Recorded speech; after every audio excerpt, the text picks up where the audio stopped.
Hi guys, this is my first review for the Indulge Me channel. Today we're going to review Final Fantasy XIII, so let's get started. First up on this video review is the graphics of this game. Coming up is just a clip of me summoning one of my guys, and I have to say it's probably my favorite clip in the whole game, and I get to see it every single time I summon. It's so breathtaking and spectacular. There's just so many colors and so many things going on that it just turns my brain into mush. I mean, it's awesome. And I'm on an SD TV, so you guys with HD TVs must be pretty lucky, and it must be really, really breathtaking. This game is gorgeous and definitely is gonna get 5 out of 5 stars for graphics. I mean, it's perfect. It's just visually appealing, and it really gets the point across of what the animators are trying to get. So, next up is the story. Now, this story has nothing to do with any of the stories of the past Final Fantasy games, and thank God, because I did not like turn-based RPGs, and I didn't play any of them at all, because I would be completely lost. That's actually one of the main reasons I picked up this copy, was because I didn't have to understand the backstory, and I thought I'd give it a try because it's very visually appealing to me. Final Fantasy XIII story first comes off very confusing. You have no idea what's going on. The characters are all confused, and you're confused, and it's just a whole bunch of confusion because everything's just thrown at you, and you have no idea what's happening in this universe. But I actually kind of liked that at first, because as the story goes on, it kind of manifests itself and unfolds to where you actually understand. You're like, wow, okay, I get what's going on now. So, it was a unique idea. Some people thought it was, like, flawed storyline, but it actually makes you, like, they have a data book, and you have to go in and read the data book to understand things, and it's not all just thrown in front of you. Like, halfway through the game, if you don't understand something and you go to the data book, you can actually find out possibly some hints to the future, and once you play it enough, you'll understand it, and it's a pretty good storyline. It's very action-packed, and at the same time emotional. I'll give you a quick rundown of the story so you can sort of understand. There's these godlike creatures floating in the sky, and what they do is they control everything in the world around them and the people in the world around them. And what happens is they can take these people and turn them into l'Cie, which are basically tools that have a certain objective, and if they don't complete that objective, they will turn into a hideous monster. However, if they complete their objective, they will get eternal life and turn into a crystal. It kind of sucks both ways, because either you turn into a monster or you turn into a crystal, so both ways you're screwed if you become a l'Cie.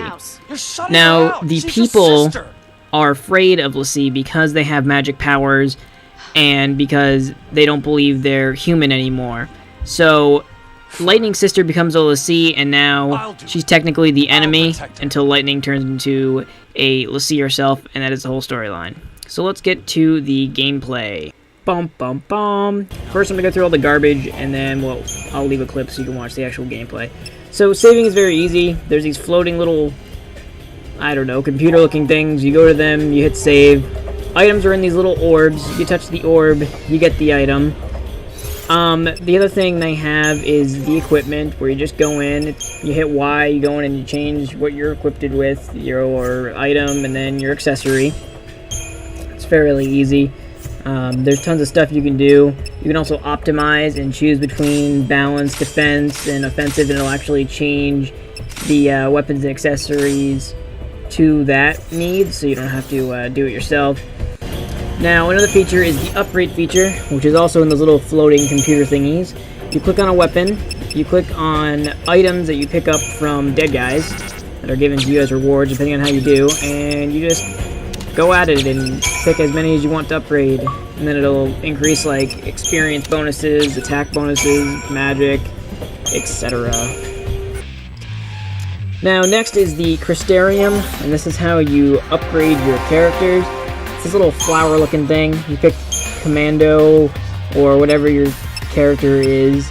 There's these little orbs, and you gain experience from battles, and you go to orbs that are not colored in, and you'll hold down A, and you'll follow the paths. Now, they have side paths, which will get you extra things, which are I always do because it's an extra boost instead of following the complete path.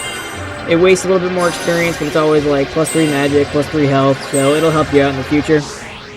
Now this is a unique idea. You can do it with every single character, so pretty awesome. Now the actual gameplay. Psych. Not really. Before you actually go into combat, you have the Paradigm, I want to pronounce it, and it allows you to switch between like Commando, which would be physical attacks, Ravager, which would be your like magic attacks, and Medic, which is healing. So you can make these different sets depending on your characters, and it'll balance each other out, so you can always attack or always use magic or always heal, and you'll understand that in 1 second when I show you the actual game. So here we go, here's a battle. I went to abilities, attack, attack, attack. So now I'm going to use my Paradigm, which will let me switch to my magic, and I'm going to go through and just do auto, and it'll put automatic ones on for me. I'm going to switch again, that way I can use magic again. So that's what Paradigm does, and allows you to constantly attack, because if you notice there's a little bar, and it needs time to fill up, so that's what switching back and forth to Paradigm does. We'll fill up that bar and other ones.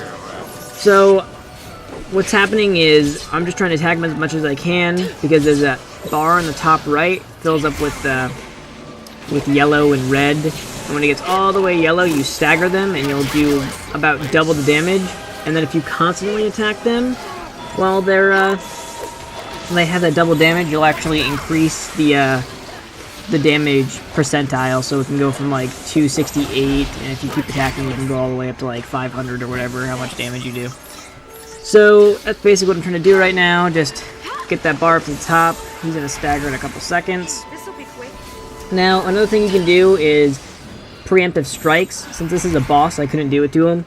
But regular guys, they walk around, and if you go beyond their field of vision, where they don't see you, you'll run up, and you'll fill that bar almost all the way up with a secret sneaky attack, and you'll stagger them once you attack them, like I just did to this guy. So now I'm going to just constantly attack him, and as you see, that number just keeps going up. So 320, 321, and the more you attack, the more damage you'll do. So finally, what you can do is, in battle, you can use techniques. Some of them are magic, and will tell you their weaknesses, etc. And my favorite is summoning, which will bring a god onto the field, and he'll fight beside you. This is the guy I summoned earlier. His name was Odin, and Odin will fight beside me.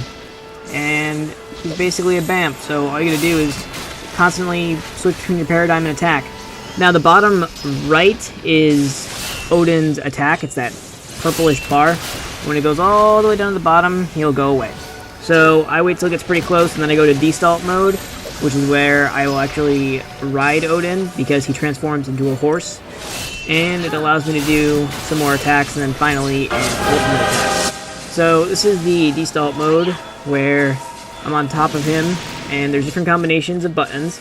They each have their own value, and when you use it, the value in the gauge on the left goes down. So you want to try to do as many attacks as possible while dealing the most damage, and also filling up that stagger bar if it wasn't already filled up, but it's already filled up and going down. So right now I 5. So sometimes you can sneak in like an extra strong attack, kind of like I just did 4, but that's okay. Now if you hit Y right before, you'll do the ultimate attack. So this is the ultimate attack. I spin around, glass breaks, and I guess that hurts him a lot. But finally, I want to give Final Fantasy 5 out of 5 stars, because I really like it, and I hate turn-based games, so it's perfect to me.